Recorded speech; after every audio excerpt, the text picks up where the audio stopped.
Magandang gabi po, Mr. Narrator. Ako si Lucas, isa sa masugid mong tagapakinig simula pa noon. Ngayon lang ako nagkaroon ng lakas ng loob na isulat at ibahagi ang karanasan na hindi ko malilimutan na nangyari sa aming probinsya noong taong 1998. At hanggang ngayon ay tumatayo pa rin ang balahibo ko tuwing naaalala ko ang mga pangyayaring yon sa liblib na bahagi ng Samar. Noong 1998, nasa sekundarya pa lang ako pero dahil sa hirap ng buhay, napilitan akong tumigil muna at umuwi sa aming baryo sa San Jose. Ang lugar namin ay napapalibutan ng makapal na kagubatan at bundok. Uso pa noon ang mga usap-usapan tungkol sa mga gabunan. Ito ang tawag sa amin sa mga aswang na may kakayahang magpalit ng anyo at naninirahan sa kakahuyan. Kasama ko sa bahay ang aking pinsan na si Nicolas at ang asawa niyang si Lisa. Buntis noon si Lisa sa kanyang panganay, kaya naman doble ang pag-iingat namin. Alam mo naman sa probinsya, Mr. Narrator, kapag may buntis, parang magnet yan ng mga masasamang elemento. Isang gabi, bandang 10:00, narinig namin kumakaluskos ang bubong na gawa sa pawid. Nicolas, naririnig mo ba yon? Parang may naglalakad sa itaas. Bulong ni Lisa habang nakahawak sa kanyang malaking tiyan. Huwag kang mag-alala, baka pusa lang yan o kaya sanga ng puno. Sagot ni Nicolas, pero kitang-kita ko sa mukha niya ang kaba. Kinuha niya ang kanyang itak na nakasabit sa dingding. Lumabas ako ng kwarto at tinignan sila. Nicolas, kukuha lang ako ng asin at bawang sa kusina. Mas mabuti na yung handa na tayo. Sabi ko kay Nicolas. Sige Lucas, siguraduhin mo sarado ang bintana. Utos ni Nicolas sa akin. Habang nandun ako sa kusina, biglang umiyak ang aso namin sa silong. Hindi tahol kundi yung iyak na parang takot na takot. Doon kami kinabahan ng husto dahil biglang bumaho ang paligid. Amoy nabubulok na karne na hinaluan ng malansang dugo. Maya-maya biglang bumukas ng malakas ang pintuan sa likod kahit nakatarangka ito. Pumasok ang aming kapitbahay na si Nancy. Hingal na hingal at putlang-putla. Nicolas, Lucas, nakita ko sila sa labas. Ang dami nila sa ilalim ng puno ng nara. Sigaw ni Nancy. Sinong nakita mo, Nancy? Kalma lang. Sabi ni Lisa, na pilit tumatayo mula sa pagkakahiga. Ang mga aswang nagabunan, nakita ko silang nagtitipon. Puntirya nila ang sanggol na nasa sinapupunan mo. Lisa! Babala ni Nancy. Sa gitna ng takot namin, may narinig kaming malakas na pagaspas ng pakpak sa labas. Hindi lang isa, kundi parang marami sila. Alam naming hindi na namin kaya ito ng kami-kami lang. Dito na pumasok sa usapan ng tungkol sa ermitanyong nakatira sa paanan ng bundok, si Teryo. Si Lolo Teryo ay matagal ng balita sa amin. Sabi nila, isa siyang ermitanyo na may hawak na anting-anting at marunong lumaban sa mga maligno. Bihira siyang bumaba sa kabihasnan, pero kilala siya bilang tagapagtanggol ng baryo laban sa mga hindi nakikita. Kailangan nating tawagin si Lolo Teryo. Hindi natin kaya ang mga yan kung itak lang ang gagamitin natin. Sabi ko. Pero Lucas, gabi na. Mapanganib lumabas. Pigil ni Nancy. Wala na tayong mapipilian pa. Kung hindi natin siya tatawagin, papasukin nilang bahay na to. Matapang na sagot ni Nicolas. Bago pa man ako makalabas, isang malakas na kalabog ang narinig namin sa pintuan. Parang may gustong pumasok na malaking hayop. Biglang may sumigaw mula sa labas. Isang boses na malalim at puno ng otoridad. Magsilayo kayo! Hindi niyo makukuha ang buhay na nasa loob ng bahay na ito! Sigaw ng matanda. Dungaw namin sa bintana. Nakita namin ang isang matandang lalaki na nakasuot ng kupas na short at may mga kwintas na gawa sa kung anong buto at kahoy. Si Lolo Teryo yun. Hawak niya ang isang tungkod na yari sa kahoy ng kamagonga. Lolo Teryo, tulungan niyo po kami! Sigaw ni Lisa mula sa loob. Huwag kayong lalabas, Lisa, Nicolas, Lucas. Bantayan ninyo ang bawat sulok ng bahay. Ako na ang bahala sa mga aberyang ito. Sagot ni Lolo Teryo habang nagsisimulang mag-usal ng mga salitang hindi ko maintindihan. Sa liwanag ng buwan, nakita namin ng mga anino na bumaba mula sa puno. Hindi sila tao. Mahahaba ang kanilang mga kuko. Namumula ang mga mata at ang kanilang mga dila ay parang sinulid na haba na lumalabas-masok sa kanilang mga bibig.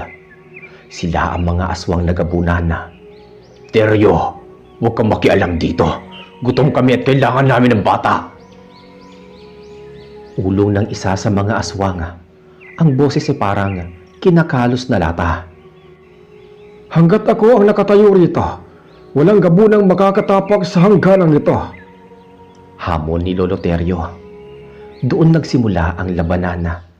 Nakita ko kung papaano ibinagayway ni Lolo Teryo ang kanyang tungkod. Sa tuwing tatama ito sa mga aswang, may lumalabas na parang kislap ng apoy. Ang mga aswang naman ay mabilis na lumilipad at sumusugod mula sa iba't ibang direksyon. Sa loob ng bahay, hindi rin kami naging kampante. Si Susan, ang isa pa naming kamag-anak na kakarating lang din dahil sa narinig na kaguluhan, ay mabilis na naghanda ng mga pangotra. Lucas, Nicolas, ilabas niyo ang mga buntot pagi. Ipalit niyo sa mga itak ninyo. Sigaw ni Susan. Kinuha namin ng mga buntot pagi na nakatayo sa bodega. Habang nasa labas si Lolo Teryo at nakikipagpuno sa 3 aswang, may isang kaluskos at nakalusot at pilit na binubutas ang sahig na kawayan sa ilalim mismo ni Lisa. Nicolas, sa ilalim! Sigaw ni Lisa nang maramdaman niya ang matulis na kuko na nakatusok sa kawayan. Agad na itinarak ni Nicolas ang buntot pagi sa pagitan ng mga kawayan. Isang nakabibinging tili ang narinig namin mula sa silong. Tinamaan ko, Lucas! Tulungan mo ko rito! Sigaw ni Nicolas. Tumakbo ako at pinagtulungan naming saksakin ang kung anong nilalang sa ilalim. Pero hindi sila basta-basta sumusuko. Habang abala kami, narinig namin ang pagbasag ng bintana sa kusina. Nancy, Susan, bantayan niyo ang kusina! Utos ko. Si Susan ay mabilis na kumuha ng asin at sinaboy ito sa direksyon ng bintana. Isang aswang na tila isang malaking ibon na ang umatras habang umaapoy ang balat nito nang tamaan ng asina. Hindi kayo makakapasok! Matapang na sigaw ni Susan. Sa labas, tila nahihirapan rin si Lolo Teryo. Marami ang mga kalaban at tila hindi sila nauubos. Nakita ko si Lolo Teryo na napaluhod ng sunggaban siya ng isang aswang sa balikat. Lolo Teryo! Sigaw ko at takmang lalabas para tulungan siya. Wag, Lucas! Manatili kayo sa loob. Kunin niyo ang langis na itim sa altar. Sigaw ni Lolo Teryo habang pilit na tinutulak ang nilalang. Mabilis na tumakbo si Nancy sa altar at kinuha ang maliit na bote ng itim na langis. Inabot niya ito sa akin. Binuksan ko ang bintana at buong lakas na ibinato kay Teryo. Lolo, heto na! Sigaw ko.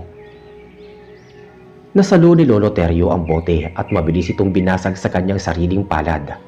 Ipinahid niya ang langis sa kanyang tungkod at bigla itong nagliwanag ng kulay asul. Sa isang kumpas lang ni Lolo Teryo, tumalsik ang mga aswang na nakapaligid sa kanya. Ngayon tikman niyo ang bagsik ng mga bantay ng lupa. Sigaw ng matanda. Ang mga aswang ay tila natakot sa bagong enerhiyang lumalabas kay Lolo Teryo. Nagsimula silang mag-atrasan patungo sa kakahuyan, pero hindi sila tuluyang umalis. Nakabasid lang sila sa dilima. Ang kanilang mga pulang mata ay kumikinang sa pagitan ng mga dahon. Pumasok muna si Teryo sa loob ng bahay para magpahinga. Pawis na pawis siya at may sugat sa balikat. Agad siyang nilapitan ni Lisa. Salamat po, Lolo Teryo. Kung wala kayo, baka kung ano nang nangyari sa amin. Naiiyak na sabi ni Lisa. Huwag muna kayo magpasalamat, Lisa. Hindi pa sila natuluyang nagapi pa. Nagpapalakas lang ang mga yan. May tinatawag silang pinuno na paparating. Seryosong sabi ni Lolo Teryo. Ano pong gagawin namin, Lolo? Tanong ni Nicolas. Kailangan natin lagyan ng bakod ang buong bahay, Lucas. Nicolas, kumuha kayo ng mga uling at iikot ninyo sa bakuran. Nancy, Susan, magpakulo kayo ng tubig na may halong suka at bawang. Utos ni Lolo Teryo. Habang ginagawa namin ang mga utos niya, ramdam ko ang bigat ng hangin. Parang may paparating na mas malakas na puwersa. Ang katahimikan sa labas ay mas nakakatakot kaysa sa mga tili kanina. Nicolas, sa tingin mo ba makakaligtas tayo rito? Mahinang tanong ko habang naglalagay ng uling sa lupa. Kailangan, Lucas. Para sa anak ko at kay Lisa, hindi ko hayaang saktan sila ng mga halimaw na yan. Sagot ni Nicolas na higpit ang hawak sa uling. Biglang tumahimik ang lahat, kahit ang mga kuliglig ay huminto sa paghuni. Mula sa madilim na bahagi ng gubat, isang dambuhalang anyo ang dahan-dahang lumabas. Hindi ito tulad ng mga naunang aswang. Ito ay mas malaki, parang tao pero ang balat ay parang balat ng buhaya at may malalaking pakpak na parang paniki. Yan na ang kanilang pinuno. Ihanda ninyo ang inyong mga sarili. Bulong ni Lolo Teryo na nakatayo pala sa likuran namin. Ang pinuno ng mga aswang ay humakbang pasulong.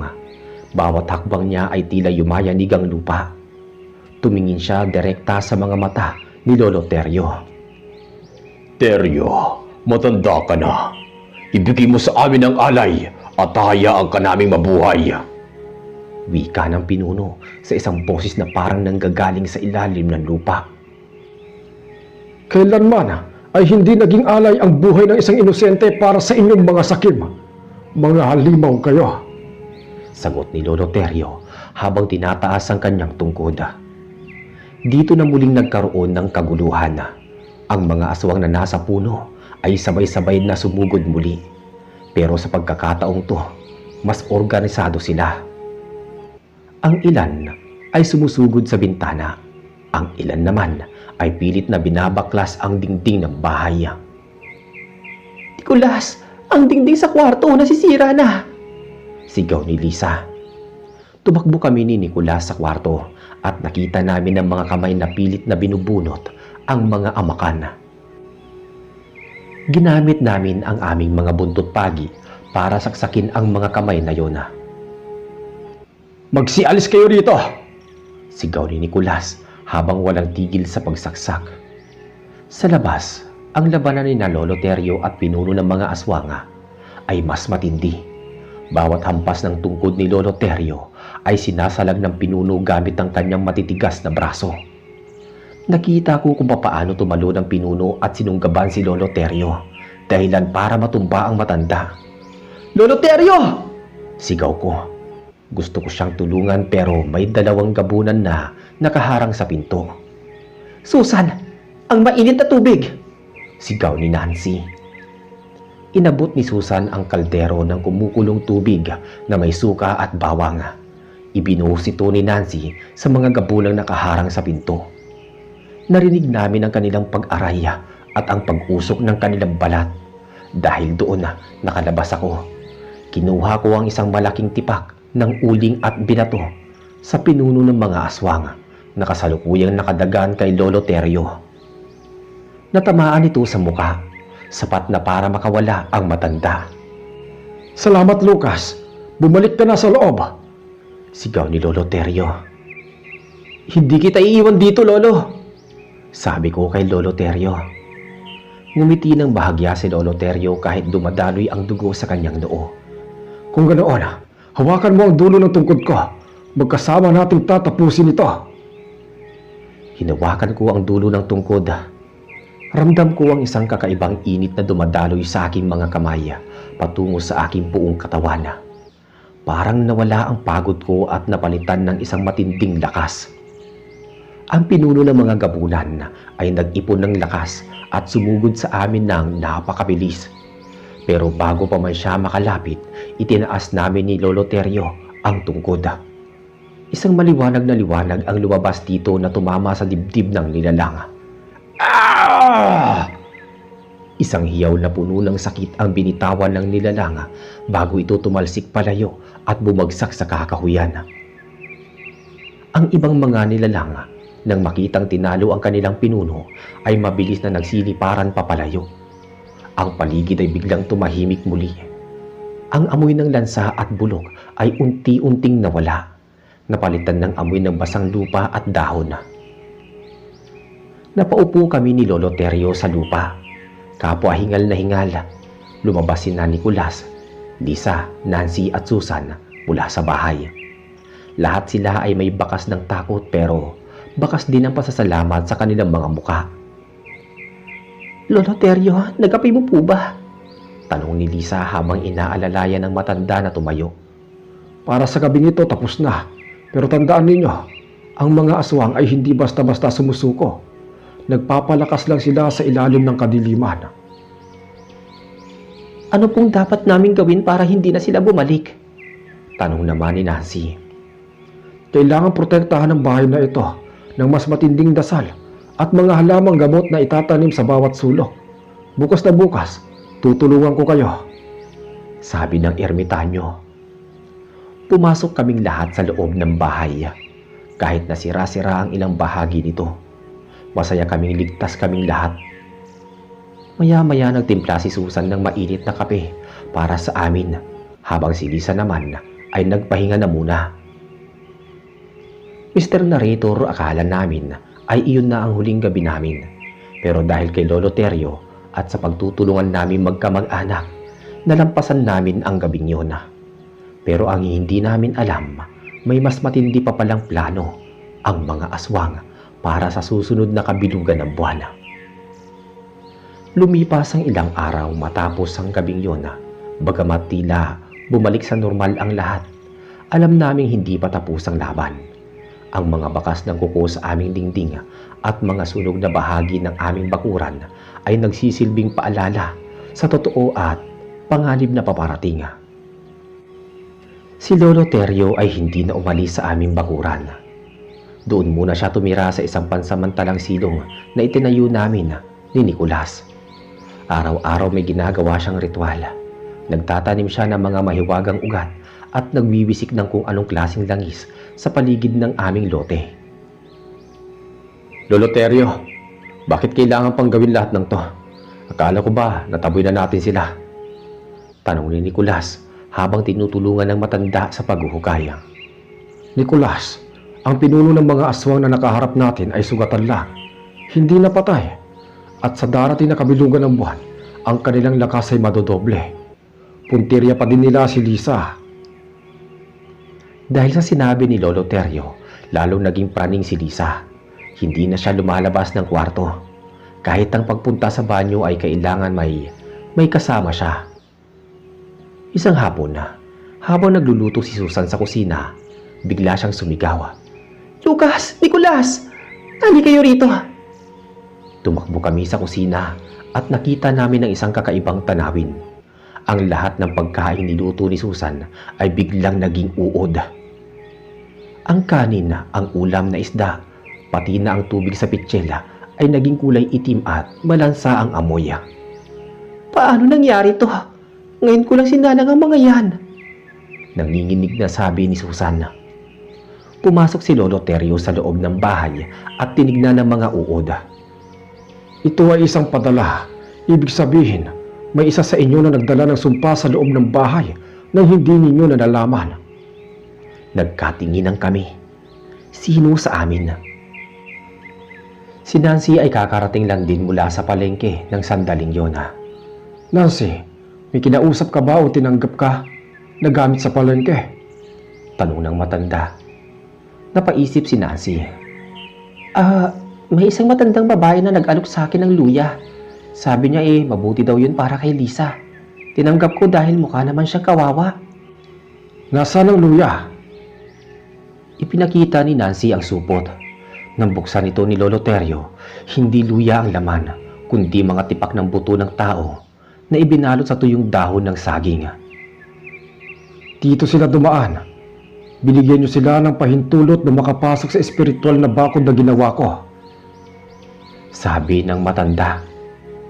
Dahil sa pagkakamaling iyon ni Nancy, tila naging marupok ang depensa ng bahay. Noong gabing yon, nagsimula na namang magparamdam ang mga aswang. Pero sa pagkakataong to, hindi sila sumugod ng harapan. Maya-maya pa, narinig namin ang boses ni Nicolas mula sa labas ng bahay, kahit na nasa tabi ko lang siya. Lucas, buksan mo ang pinto. Tulungan mo ko dito sa labas. May nakuha akong malaking usa. Ang boses ay eksaktong boses ni Nicolas. Huwag kang sasagot, Lucas. Nandito ako sa tabi mo, gaya-gaya yan. Nanindigang balahibo ko. Ang boses sa labas ay umiiyak na ngayon. Humihingi ng tulong. Tinatawag ang pangalan ni Lisa. Lisa, tulungan mo ko. Ang sakit ng paa ko. Ang boses ni Nicolas ay nasa labas, naging paos at nakakapangilabot. Nicolas, natatakot ako. Yakap ni Lisa sa kanyang asawa. Biglang namatay lahat ng ilawan. Ang gasera ay kusang naapula kahit walang hangin.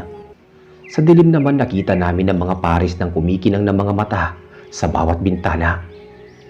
Susan, Nancy, kunin niyo ang mga sulo. Sigaw ni Lolo Terio. Mabilis na sinindihan ni Susan at Nancy ang mga sulong nakahanda. Pero pagliwanag ng paligid, wala na si Lisa sa higaan. Lisa! Lisa, nasan ka? Sigaw ni Nicolas. Nandoon siya sa bintana. Nakita namin si Lisa, parang wala sa kanyang sarili. Dahan-dahang lumabas sa bintana na tila hinihila ng isang hindi nakikitang puwersa. Ang kanyang mga mata ay purong puti at walang malay. Lisa, bumalik ka rito. Sigaw ni Nicolas habang pilit na hinahawakan ng binti ng asawa. Pero ang lakas ni Lisa ay hindi pang tao. Nasipa niya si Nicolas palayo. Sa labas ng bintana naman, nakita namin ang pinuno ng mga aswang. Nakalutang sa hangin at ang kanyang mahabang dila ay nakapulupot sa bewang ni Lisa. Lolo Terio, gawin mo ang lahat. Sigaw ko habang kinukuha ang aking itak. Inilabas ni Lolo Terio ang isang maliit na kampana na gawa sa tanso. Pinatunog niya ito ng malakas habang sumisigaw ng mga orasyon. Sa bawat tunog ng kampana, tila nasasaktan ang mga aswang. Lucas, Nicolas, talian ninyo ang bewang ni Lisa ng lubid na binasbasan ko. Utos ng matanda. Mabilis kaming kumilos habang abala si Terio na nakikipagtagisan sa lakas ng pinuno ng mga aswang. Kami ni Nicolas ay pilit na hinihila si Lisa pabalik sa loob. Susan, Nancy, ibuhos niyo ang suka sa dila ng halimaw na yan. Sigaw ni Nicolas. Kumuha ng isang timbang suka sina Susan at Nancy at sabay na ibinuhos ito sa dila ng pinuno ng mga aswang na nakapulupot kay Lisa. Umusok ang dila nito at sa sobrang sakit ay nabitawan niya si Lisa. Bumagsak si Lisa sa loob ng bahay pero hindi pa rin siya nagigising. Ang kanyang tiyan ay tila gumagalaw kung kusa. Parang may kung anong gustong lumabas doon. Lolo Terio, ang bata. Parang may nangyayari sa loob ng tiyan niya. Sigaw ni Susan. Lumapit si Lolo Terio at ipinatong ang kanyang kamay sa tiyan ni Lisa. Sinusubukan nilang kunin ang bata mula sa loob sa pamamagitan ng pangkukulang. Kailangan natin ilipat ang sumpa. Papaano, Lolo? Tanong ko. Kailangan ko ng isang buhay na manok, Lucas. Nasaan ang mga manok sa silong? Nandyan lang po, kukuha ako. Sa ilalim ng bahay, nakita ko ang mga aswang na nakadungaw sa akin mula sa kakahuyan. Hindi ko sila pinansin. Kumuha ako ng isang itim na manok at mabilis na umakyat muli. Heto na po, Lolo. Hingal kong sabi. Kinuha ni Lolo Terio ang manok at nagsimulang magdasal. Sa isang iglap, ang manok ay biglang nangisay at namatay, habang si Lisa naman ay biglang napadilat at sumigaw. Ang panginginig ng kanyang tiyan ay huminto. Lisa, ayos ka lang ba? Nicolas, ang sakit ng ulo ko. Ano nangyari? Mahinang tanong ni Lisa. Bumalik sa normal lang kanyang mga mata. Ngunit hindi pa kami nakahinga ng maluwag dahil ang isang malakas na pagyanig ang naramdaman namin mula sa bahay. Ang pinuno ng mga aswang ay galit na. At sa pagkakataong to, hindi lang siya mag-isa. Kasama niya na ang buong kawan at tila handa na silang gibain ang buong bahay. Hindi na uubra ang depensa dito sa loob. Kailangan nating lumabas at harapin sila sa gitna ng bakuran, kung saan mas malakas ang aking kapangyarihan. Utos ng matandang ermitanyo. Pero lolo, masyado silang marami, sabi ni Nancy. Lucas, Nicolas, hawakan niyo ang mga sulo at ang buntot pagi. Susan, Nancy, bantayan niyo si Lisa sa depensang gagamitin ko. Walang aalis sa loob ng depensa. Utos ng ermitanyo. Lumabas kaming lahat sa gitna ng bakuran. Gumuhit si Lolo Teryo ng isang malaking bilog gamit ang asin at tuling. Sa gitna nito ay nakaupo si Lisa habang nakapaligid sa kanya sina Susan at Nancy. Kami ni Nicolas at Lolo Teryo ang nasa labas ng bilog, handang makipagpatayan. Ang kabilugan ng buwan ay nasa ituktok na. Ang liwanag nito ay tila nagbibigay ng kakaibang anyo sa mga aswang. Ang kanilang mga balat ay nagiging kulay abo at ang kanilang mga kuko ay lalong humahaba. Ngayong gabi, matatapos ang iyong pananakot sa baryo. Sigaw ng ermitanyo habang tinataas ang kanyang asul na nagliliyab na tungkod. Ang pinuno ng mga aswang ay bumaba mula sa puno at lumapag sa lupa. Nagbagong anyo siya. Ngayon ay mukha na siyang dambuhalang aso na may mukha ng tao. Teryo, sa gabing ito, kakainin ko ang iyong puso, ungol ng pinuno. Doon nagsimula ang pinakamatinding labanan na naranasan ko sa buong buhay ko, Mr. Narrator. Ang kawan ng mga aswang ay sabay-sabay na sumugod mula sa lahat ng direksyon. Hindi ko malilimutan ang itsura ng langit noong gabing yon. Ang buwan ay parang isang malaking matang nakatingin sa amin. Mapulang-mapula at tila nagbibigay ng lakas sa mga halimaw. Sa hudyat ng pinuno ng mga aswang, sabay-sabay silang sumugod. Huwag kayong tatalikod. Nicolas, Lucas, sa kanan at kaliwa kayo. Isang aswang na ang anyo ay parang payat na tao na may pakpak ang sumunggab sa akin. Ramdam ko ang hangin ng kanyang paghampas. Buong lakas kong ibinasiwas ang buntot pagi na aking hawak. Lucas, sa likod mo! Agad akong umiwas at hinataw ang nilalang. Isang matinding tilamsik ng dugo ang lumabas sa balikat nito. Sa kabilang banda, si Nicolas ay parang nakikipagpuno sa isang malaking aso gamit ang kanyang itak. Pinagtataga niya ang bawat gabo ng lumalapit sa bilog kung nasaan ang kanyang asawa. Hindi niyo sila makukuha. Mamamatay muna kayo. Sigaw ni Nicolas habang namumula ang mga mata sa galit at takot. Sa gitna ng bilog, nakayakap si Susan at Nancy kay Lisa. Hawak nila ang mga rosaryo at bote ng banal na langis. Lisa, huwag kang titingin sa kanila. Manalangin lang, bulong ni Susan habang pilit na pinapakalma ang nanginginig na si Lisa. Si Lolo Teryo ay nasa harap na ng pinuno ng mga aswang. Ang tungkod niya ay tumatama sa lupa at sa bawat tama nito ay nagpapatalsik sa banal na enerhiya. Pero ang pinuno ay tila hindi tinatablan sa ordinaryong orasyon.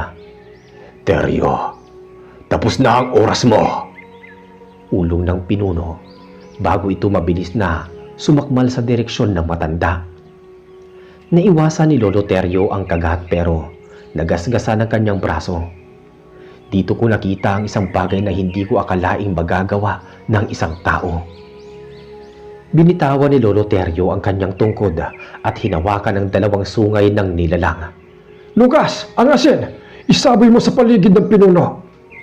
Utos ng ermitanyo habang pilit na pinipigilan ng dambuhala. Kinuha ko ang sako ng asin na nasa paanan ko. Kahit may mga gabunan na pilit na humahablot sa damit ko, tumakbo ako paikot sa kanila. Nancy, Susan, tulungan niyo si Lucas. Sigaw ni Nicolas habang hinahawi ang mga aswang na humaharang sa akin. Mabilis na lumabas ng kaunti sa bilog si Nancy at kumuha din ng asin. Sabay naming isinaboy ang mga asin sa paligid ni Naterio at ng pinuno ng mga aswang. Nang makabuo kami ng singsing na asin, biglang nagliyabang lupa. Ngayon na! Sigaw ni Lolo Terio. Binunot ni Lolo Terio ang isang maliit na balisong na gawa sa pilak mula sa kanyang bewang. Tinarak niya ito sa mismong leeg ng pinuno. Isang nakangingilong hiyaw ang bumalot sa buong gubat. Ang mga gabunang sumusugod sa amin ay biglang napatigil at nagsimulang mangisay. Ang kanilang buhay ay nakatali sa kanilang pinuno. Paliwanag ng ermitanyo. Akala namin ay tapos na ang lahat. Pero habang naglalaho ang pinuno, isang malakas na iyak ng sanggol ang narinig namin mula sa loob ng bilog. "Lisa ang bata!" sabi ni Susan. Napatingin siya kay Lisa. Ang kanyang tiyan ay biglang lumitaw, ang mga marka ng kukunan mula sa loob. Isang maliit na aswang ang nakalusot. Isang malakas at pinakamabilis. "Lisa! Huwag kang gagalaw," sabi ni Nicolas, pero huli na. Itinarak ng maliit na aswang ang kanyang kuko sa balikat ni Lisa at may ibinulong na kung anong salita. Biglang nawalan ng malay si Lisa at naging kulay ubi ang kanyang buong katawan. "Hindi maaari ito," sabi ni Nicolas habang tinataga ang maliit na halimaw hanggang sa maging pira-piraso ito. Lumapit si Lolo Terio. Hingal na hingal at duguan. Tinignan niya ang kalagayan ni Lisa. Ang kanyang mukha ay napuno ng lungkot. "Lolo, ano nangyari sa asawa ko? Bakit ganito ang kulay ng balat niya?" Tanong ni Nicolas sa naiiyak na boses. Ipinasa ng huling aswang ang sumpa ng Gabon. Hindi sila papayag na matalo ng walang nadadamay. Ang lason ay kumalat sa dugo ni Lisa at ng bata. Malungkot na sabi ni Lolo Terio. "May lunas pa po ba ito, Lolo Terio?" Tanong ko naman na habang inaalalayan si Nancy na nanginginig din. Tumingin si Lolo Terio sa malayo sa tuktok ng bundok Padyaas na natatanaw mula sa aming baryo. Meron. Pero hindi ito madali. Kailangan natin makuha ang puso ng saging na itim na tumutubo sa pinakaliblib na bahagi ng bundok bago sumikat ang araw. Kung hindi, bago mag-umaga, magiging isa na silang ganap na gabunan. "Pupunta ako. Kahit anong mangyari, kukunin ko yon," determinadong sabi ni Nicolas. "Sasama ako sa iyo, Nicolas. Hindi mo kaya mag-isa doon," sabi ko naman. Nicolas, Lucas, makinig kayo. Ang bundok na iyon ay hindi lang tirahan ng mga aswang. Doon naninirahan ng mga tunay na engkanto. Mas mapanganib sila kaysa sa mga nakalaban natin kanina. Pinagkatiwala sa amin ni Lolo Terio ang kanyang tungkod. Dalhin nyo ito. Ito ang magsisilbing ilaw nyo sa kadiliman. Susan, Nancy, manatili kayo dito at huwag titigil sa pagpapahid ng banal na langis sa tiyan ni Lisa. Kailangan natin pigilan ang pagbabagong anyo niya hanggang wala pang lunas. Doon nagsimula ang aming karera laban sa oras. Habang ang aming mga kamag-anak ay nakikipaglaban para mapanatiling tao si Lisa, kami naman ni Nicolas ay tumungo sa madilim at mapanganib na kagubatan ng Samar para hanapin ang tanging lunas.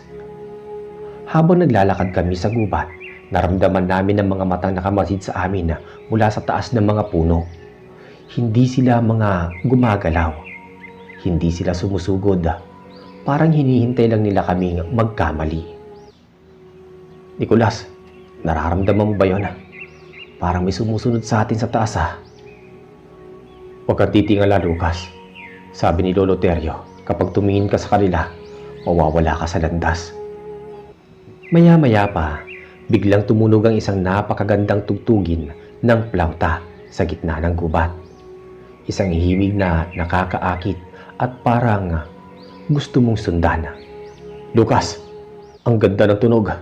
Parang doon tayo dapat pumunta," Sabi ni Nicolas. Nicolas, wag! Iyan ang tukso ng mga engkanto. Sigaw ko naman sabay yugyug sa kanya. Ginamit ko ang tungkod ni Lolo Terio at tiniyak na ang liwanag nito ay tatama sa mukha ni Nicolas. Nagising siya mula sa pagkakatulala. Salamat, Lucas. Muntik na ako dun, ha. Hingal na sabi ni Nicolas. Nagpatuloy kami hanggang sa marating namin ang isang bahagi ng gubat na punong-puno ng mga punong saging. Pero kakaiba ang mga ito. Ang mga dahon ay kulay pilak at ang mga bunga ay itim. Sa gitna ng taniman, nakita namin ang isang punong saging na may pusong kulay itim na nagliliwanag ng bahagya. Iyon na yun, Lucas. Heto na ang lunas. Masayang sabi ni Nicolas. Ngunit bago pa man kami makalapit, isang magandang babae na may napakahabang buhok at suot na puting-puting damit ang humarang sa amin. Ang kanyang balat ay parang porselana at ang kanyang mga paa ay hindi sumasayad sa lupa. Saan niyo balak dalhin ang puso ng aming saging na itim? Kailangan po namin to para iligtas ang aking asawa at anak. Sila ay nalason ng mga gabunan. Paliwanag ni Nicolas habang nakaluhod. Tumawa ng bahagya ang babae. Ang mga gabunan ay aming mga alagang aso. Bakit namin ibibigay ang lunas sa inyo? Dito ko naisip ang sinabi ni Lolo Terio. Hindi po kami para magnakaw. Narito kami para humingi ng tulong bilang kapalit. Ibibigay namin ang anumang hilingin po ninyo. Huwag lang ang aming mga buhay. Sabi ko rito. Tumingin ang babae sa akin. Pagkatapos ay sa tungkod na hawak ko. Ang tungkod ni Terio. Matagal na kaming may atraso sa matandang yon. Sige, ibibigay ko ang lunas. Pero sa isang kondisyon. Ano po yun? Tanong ni Nicolas. Ang batang isisilang ni Lisa sa kanyang 18 kaarawan. Kailangang bumalik siya rito sa bundok para maglingkod sa amin. Sabi ng engkanto. Nagkatinginan kami ni Nicolas. Napakabigat ng hinihiling niya. Isang buhay kapalit ng isa pang buhay. Pero kung hindi namin tatanggapin, mamamatay si Lisa at ang bata. Ngayong gabi lang. Sasagot sana si Nicolas. Pero biglang may lumitaw na liwanag sa likuran namin. Huwag mo ituloy ang pangako, Nicolas. Sigaw ni Ermitanyo Terio na biglang lumitaw sa likuran namin kahit na alam naming iniwan namin siya sa bahay. Nagulat kami. Paano siya nakarating dito ng ganoong kabilis? Pero nang tingnan ko si Lolo Terio, parang naglalaho ang kanyang mga binti. Hindi siya pisikal na naroroon. Isang astral projection o kaluluwa lang ang pinadala niya. Terio, naglakas loob ka pang magpakita sa amin. Galit na sabi ng engkantada. Palayain mo sila, Malina. Tapos na ang labanan sa pagitan natin. Ang bata ay walang kinalaman sa ating nakaraan. Hindi maaari. Kailangan nilang magbayad. Sigaw ng engkantada. Biglang nagbago ang paligid. Ang magandang taniman ng saging ay naging isang madilim at masukal na lugar na puno ng mga tinik. Si Malina ay nagbagong anyo rin. Ang kanyang magandang muka ay naging isang bungo. Lucas, Nicolas, kunin niyo ang puso ng saging. Ako na ang haharap sa kanya. Sigaw ng espiritu ni Lolo Terio. Habang naglalaban ng dalawang makapangyarihan, tumakbo kami ni Nicolas patungo sa itim na saging. Gamit ang itak, mabilis na tinaga ni Nicolas ang puso nito. Nakuha ko na! Tara na, Lucas! Tumakbo kami pabalik. Hindi na tinitignan ang nangyayari. Sa likuran namin, dinig namin ang mga sigaw at pagsabog ng enerhiya mula kay Lolo Terio at kay Malina. Nakarating kami sa bahay ng hingal na hingal. Saktong nagsisimula ng magliwanag ang kalangitan. Nakita namin si Lisa sa may sahig. Ang kanyang balat ay halos purong itim na at may mga balahibong tumutubo sa kanyang braso. Nicolas, Lucas, huli na yata kayo. Hindi. Eto ng lunas. Mabilis na dinikdik ni Nancy ang puso ng itim na saging at pinainomang katsa nito kay Lisa. Pinahiran din nila ang mga sugat ni Lisa gamit ang sapal nito. Ilang minuto ang lumipas na puno ng kaba. Biglang sumuka ng itim na likido si Lisa. Pagkatapos noon, dahan-dahang bumalik ang normal na kulay ng kanyang balat. Ang mga balahibo sa kanyang braso at mga binti ay nagkakandalaglag na. "Salamat sa Diyos!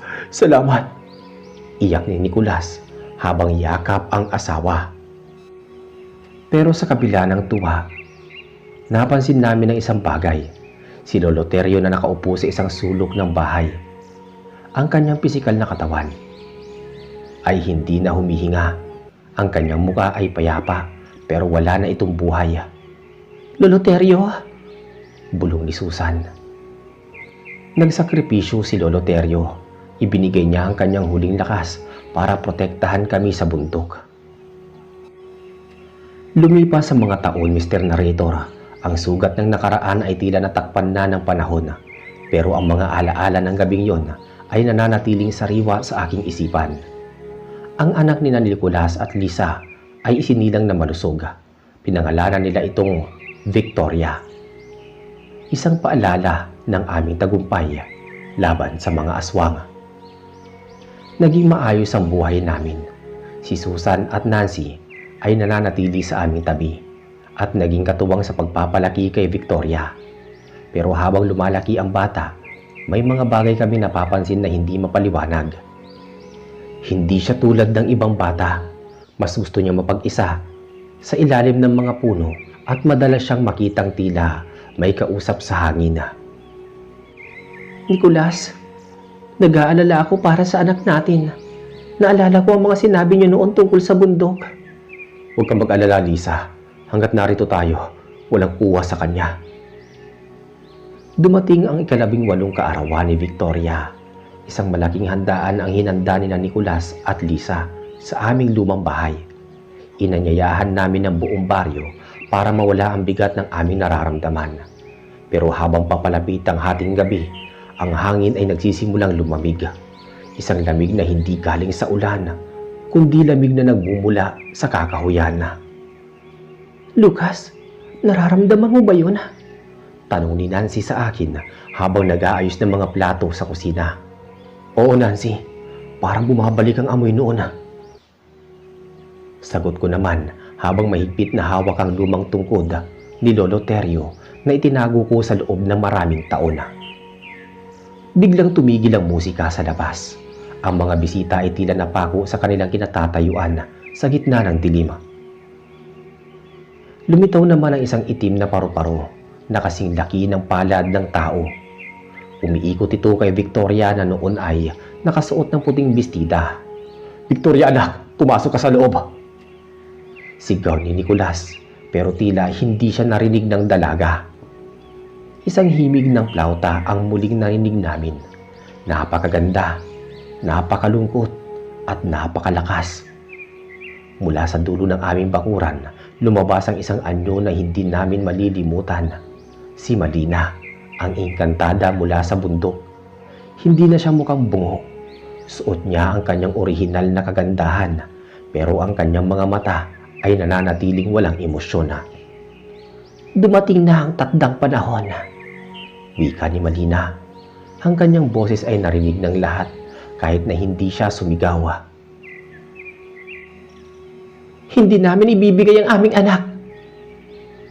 Ang sakripisyo ng matandang yon ay para lamang sa gabing iyon, Lisa." Tugon ni Malina. "Ang buhay ng batang ito ay sa amin dahil sa katas ng itim na saging na dumaloy sa kanyang mga ugat." Lalapit sana kami ni Nicolas para bawiin si Victoria, pero isang pader ng hangin ang humarang sa amin. Hindi kami makalapit. Pinanood namin kung papaano dahan-dahang lumakad si Victoria patungo kay Malina. Ang kanyang mga mata ay blanco, parang hipnotismo. "Victoria, wag!" Bago pa man tuluyang makaalis si Victoria, kasama ang engkantada, itinaas ko ang tungkod ni Lolo Terio. "Sandali lang! Kung kailangan nyo lang maglilingkod sa inyo, Kunin niyo na ako. Huwag lang ang bata. Sabi ko rito. Tumingin sa akin si Malina at ngumiti ng mapait. Ang iyong katapatan ay kahanga-hanga, Lucas. Pero ang batang ito ang may marka. Gayunpaman, dahil sa tapang na pinakita niyo noon at ngayon, bibigyan ko kayo ng isang pagkakataon. Huminto si Victoria sa paglalakad. Tumingin si Malina sa bundok at pagkatapos ay sa amin. Siya ay mananatiling sa inyo ng 6 na buwan sa loob ng 1 taon. At ang susunod na 6 na buwan ay gugugulin niya ang kanyang sarili sa bundok para matuto ng aming mga lihim. Iyan ang huling kasunduan. Wika ng engkantada. Wala kaming nagawa kundi tumango. Mas mabuti na yon kaysa sa tuluyan siyang mawala sa amin. Sa isang iglap, naglaho si Malina at kasabay nito ang pagbagsak ni Victoria sa lupa. Tila nagising mula sa isang mahabang panaginip. Tatay, nanay, anong nangyari? Tanong ni Victoria habang inaalalayan siya ng kanyang mga magulang. Mula noon naging bahagi na ng buhay namin ang kakaibang setup na ito. Tuwing sasabit ang anihan, nawawala si Victoria at bumabalik lamang kapag tag-ulan. Nagbago ang aming buhay, Mr. Narrator. Natutunan naming mamuhay kasama ang mga elemento na dati ay kinakatakutan lang namin. Ang kwentong ito ay hindi lamang tungkol sa takot, kundi tungkol sa mga utang na dapat bayaran at sa mga sakripisyong handang gawin ng isang pamilya. Hanggang ngayon sa tuwing naririnig ko ang pagaspas ng mga pakpak ng mga aswang sa malayo, hinahawakan ko lang ang tungkod ni Lolo Teryo at nagpapasalamat na kahit papaano, buo pa rin kaming magkakamag-anak. Dito natatapos ang aking salaysay, Mr. Narrator. Maraming salamat sa pagbibigay ng pagkakataon na mailathala ang karanasang ito ni Lucas. Hanggang sa muli.